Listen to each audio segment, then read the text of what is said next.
What's going on, guys? Billy here, and this is the Anker Powerhouse 767, and let me tell you, this power station is an absolute beast. From its input power to its output power to the sheer capacity, the amount of energy that this battery can hold, there really is nothing else like it. So as of recent, I've been road tripping like crazy. From my home in Philadelphia, I've driven down to Florida, over to Dallas, up to Ottawa, and a bunch of places in between. The gear that I bring with me on each of my trips varies depending on what I'm doing, but there's one piece of equipment that always comes with me, and that is the Anker 767 because of the peace of mind that it gives me. Like, I absolutely never have to worry about running out of power for days on end. It almost feels like a disservice to call this just a battery because in reality, it is a portable backup generator that just so happens to be a huge battery that can power anything you need for a really long time. So to cover the general design of this beast, the overall build quality is without a doubt one of its best qualities. This will definitely take some abuse during your time using it. There will be times where it's in your trunk, it might be stored in the back of a truck bed exposed to the elements, and you'll likely be carrying it around all different types of terrain like a campsite, a field, a job site, literally anywhere that you can use portable power. All of the materials used are premium, from high quality plastic to clicky tactile buttons. You can tell that it's overall really well built. You've got these two handles at the top that make moving the Powerhouse 767 much easier, but for the times where you need to transport this battery further, there are two rubber wheels fixed to the bottom and what Anker calls their easy tow handle that pops out from the side with the push of a button. This handle is an absolute must-have feature as this entire unit comes in at a whopping 67 pounds. Yeah,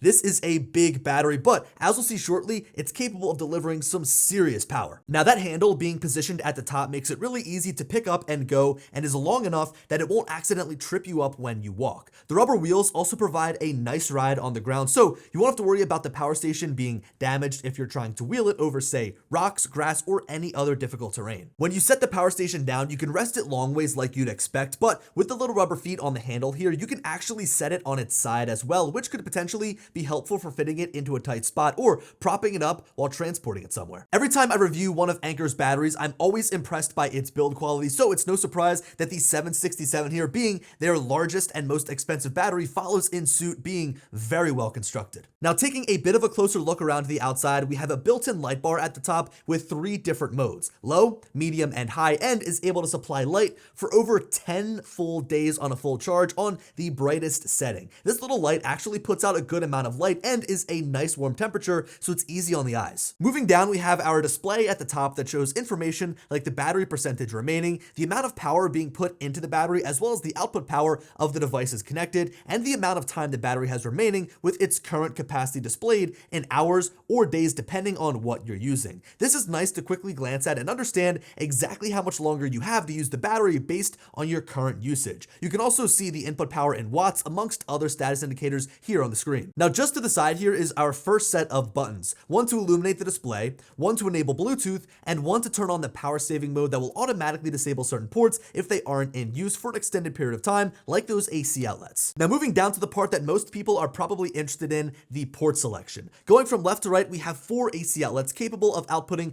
up to 2400 watts, a single TT30R DC outlet, 2 car sockets, 3 USB-C ports, each capable of delivering 100 watts each, and then 2 USB-A ports capable of delivering about 12 watts each. This means that we have 12 total ports here on the Powerhouse 767, giving us the ability to power and charge a range of different devices, and you can load this thing up. Like, you can be powering and charging multiple devices across all these ports, and it's going to be capable of handling it. The final thing that I want to point out is the input methods on the back of the power station, covered by a plastic flap. Here is your input for charging from a solar panel array, or right from the wall, or even from your car. There's also a reset button on the back that you can use if you happen to blow a fuse inside of the power station. So other than everything that I just mentioned, the final thing I want to point out is all of the fans and ventilation points around the outside of this power station, which is really handy because it's going to help cool the internals here when it's under heavy load. And speaking of internals, let's now jump to the inside and figure out what this thing can power. So the total capacity of this power station is 2,048 watt hours. For reference, the last Anker power station I reviewed here on the channel, the Powerhouse 757, had a 1,229 watt hour battery. So this battery, the Powerhouse 767, has double the capacity, which is hard to fathom. It's not only the capacity that is impressive though, the max AC input power of 1,440 watts means that you can charge this entire battery 2,048 watt hours hours in 2.5 hours. You'll only need about an hour and a half to get to 80% though through Anker's hyper flash charging technology. This fast charging speed is really great to have because if you start to run low on your battery, you could just plug it into the wall or plug it into any AC outlet that you find and charge it up very fast. For example, if the power goes out in your home and you're starting to run low on this battery, maybe you don't have a solar panel to kind of trickle charge off of as you use it throughout the day, you could bring it somewhere else that does have power, quickly plug it in, get a ton of power in say an hour and a half's time, bring it back and then power your devices for days or maybe even just hours on end. Now, being someone that flies drones on the daily, my main use case for this portable power station is through charging batteries for my drone while on the go. Most of these drone batteries require a pretty significant amount of power in terms of like their capacity, like the amount of energy that they need, as well as the speed that they charge at. Some of them also have proprietary chargers that only charge over an AC outlet. So I couldn't charge this over a smaller power bank that has a USB-C port. I'd actually need to plug it into a wall, or I need a larger power station like this one here. For example, this is the Mavic Air 2 and the Air 2S battery.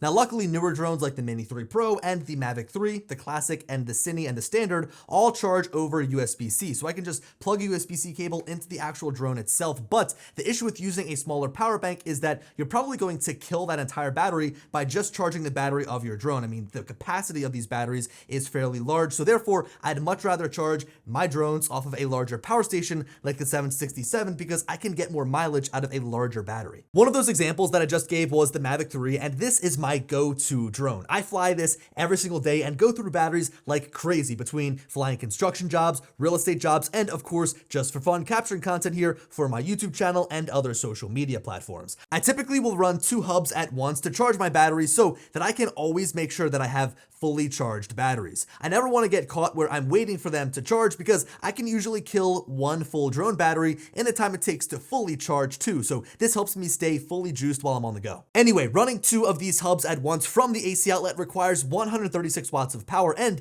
at full capacity can continue to provide power to my 2 battery hubs for 12 full hours. That means that for the entirety of my day out flying, I can have batteries on charge, and I can promise you that I am not flying for 12 hours in a day. Even when I'm out flying with friends and I've got multiple people that want to charge off of my power station, I really don't even care because as long as I have this thing fully charged at the start of the day, it can supply us with enough power to get through the entire day. We can plug 3-4 drones in here. We can charge other remote controllers. We can charge phones, tablets. It doesn't matter. This thing is going to supply more than enough power for a full day of flying for you as well as a lot of your friends. Now, in regards to some of the other drones that I own and fly fairly frequently, here are some of the numbers that I came up with based on my charging tests. And as you can see, you pretty much don't need to ever worry about power when you bring this thing along. I mean, 33 Mavic 3 charges, around 50 charges of the Mavic Air 2 or Air 2S battery, well over 100 charges of your Mini 2 or Mini 3. I mean, you're going to get so many charges from this battery that really you're never going to run out of power during the day. Now, look, this isn't all about flying drones. Of course, it's my main use case for this battery. It comes with me almost everywhere when I'm going out for longer periods of time, but I have used it to charge and power other devices as well during my time using it. For example, I went around and plugged in a mini fridge, I plugged in a big fridge, I plugged in a hairdryer, a heater, a portable AC unit, a fan, my aperture light, like the thing that's lighting me for this video. I also plugged in my desk as well as my one wheel. These are kind of the things that I found based on how much energy they use, how much power they draw, and how long I could actually power each of these devices with a full charge. And as you can see, you can get some serious usage from just this battery on larger appliances like your fridge, like charging my one wheel that has a massive battery. So this power bank, this power station can charge and power a whole lot of things. We can also head over to Anker's website to kind of get a sense as to what they expect you're going to be able to use this power station for. So for example, they have things within home backup, they have things within recreation like powering a grill, a speaker, or some lights. You could also look at travel, like they actually have a drone on here as well as a phone and an LED light. And then finally under professional, these are larger things like they call cutting machine or a saw. You also have like an electric drill hammer, electric chainsaw, and you can power these for quite some time based on how much power they're pulling. I mean, these are very power hungry devices. Now, I know that this question will probably come up. Yes, this power station can be used to charge an electric vehicle because of its output power and capacity. With my Tesla Model Y Performance, it starts charging up right when I plug the car in. Just know that it's going to take a very long time. Like to get from 65% in my car to the charge limit I have set of 90%, it would take about 14 hours. This wouldn't even technically technically be possible though, as with a full charge on the 767 power station, it would only supply power for a little over an hour at an output of 1400 watts. You could supply power indefinitely to your car though if you had a solar panel attached, and with a max input of 1400 watts, if you were getting peak performance from your panels, you could charge your car entirely from the sun. It's not likely though that you'd be able to get peak power consistently, so you'd be using power faster than you could replenish it. Now, I lowered my charge limit down to 70% just so I could see how long it would take me to add 5% to my car, and it said that it would take about 2.5 hours. So while this might be a novelty feature and might be able to help you out when you're, say, camping, I wouldn't bank on this getting you a lot of power quickly while on the road. I should also mention that you're going to need a grounding plug to make this work as well, which you can pick up for pretty cheap on Amazon. If you want to learn more about using this power station with an electric vehicle specifically, come on over to my second channel to see the in-depth video over there. So this is a big and powerful battery, and it's not only the capacity and the input and output power that makes this thing such a beast, it's also the technology that's built inside of the battery that makes it smart and even more powerful. For example, the Anker app allows you to control and monitor your power station remotely, which is great for times where you might not have direct access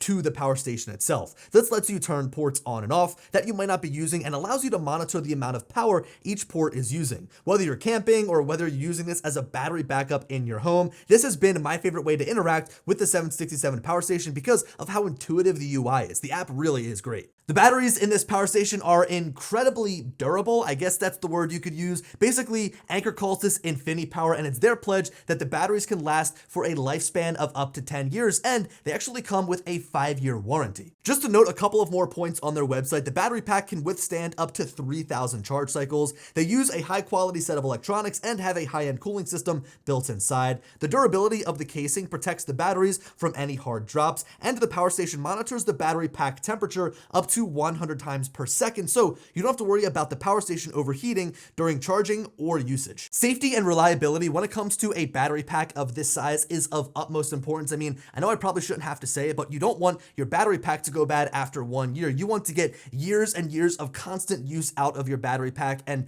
you spend a lot of money on it. So the good thing is they are reliable batteries built inside, and they come with that 5-year warranty, so if anything goes wrong, they are going to be covered, so you do have good peace of mind there. Now, you also want to make sure that this is a safe battery pack, right? Because you're inputting a lot of power, you're outputting a lot of power. There's a lot that could potentially go wrong with a battery of this size, and it's great to know that Anker's built in a bunch of safety precautions and technology into the battery pack to make sure that it is as safe as possible. Moving on from here, this power station is packed with Anker's GaN technology, which they call GaN Prime. This boosts charging efficiency to 96% and allows the battery to run cooler when charging by 30 degrees Celsius. Now, to close out this video, there are 3 different features that I want to mention. The first of which is that you can use this power station as a UPS, an uninterrupted power supply. So you could have this plugged into any of your devices or any of your, say, appliances in your home, and it has a switchover time of under 20 milliseconds. So if the power goes out, this will automatically start supplying power for a seamless transition. In regards to the AC outlets, these are automatically programmed to shut down the AC output if no device is connected.